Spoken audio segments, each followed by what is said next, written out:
Proses komunikasi pemasaran terpadu terbagi atas 5 organisasi, yakni pemasaran iklan atau klien adalah pemilik produk yang akan dipasarkan. Yang kedua, perusahaan iklan, perusahaan yang menerima jasa untuk mengiklankan produk klien.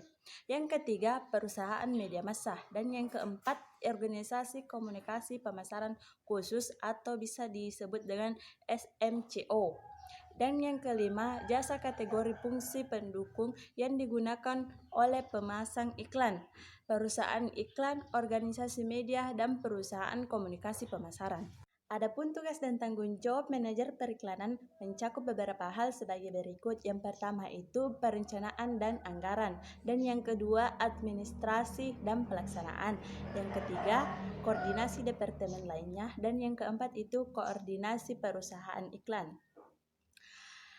Posisi Departemen Periklanan pada sistem terpusat terbagi beberapa hal sebagai berikut. Yang pertama yaitu Presiden Direktur.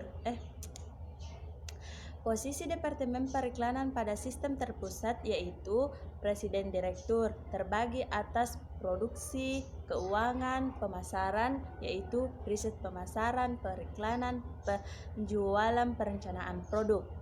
Perusahaan atau biro iklan adalah suatu organisasi jasa yang mengkhususkan diri dalam merencanakan dan melaksanakan program periklanan bagi klien, yaitu perusahaan yang menggunakan jasa biro atau perusahaan iklan eksternal.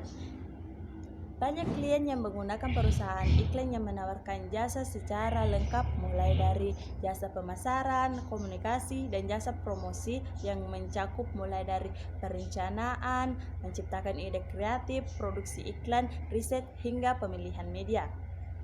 Account service adalah orang yang bertanggung jawab atau meminta hubungan yang baik antara perusahaan iklan dengan kliennya.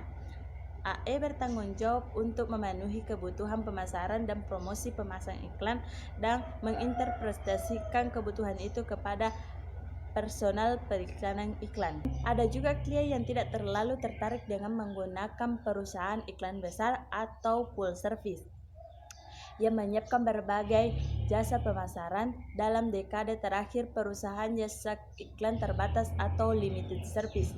Nah, sekian materi yang sempat saya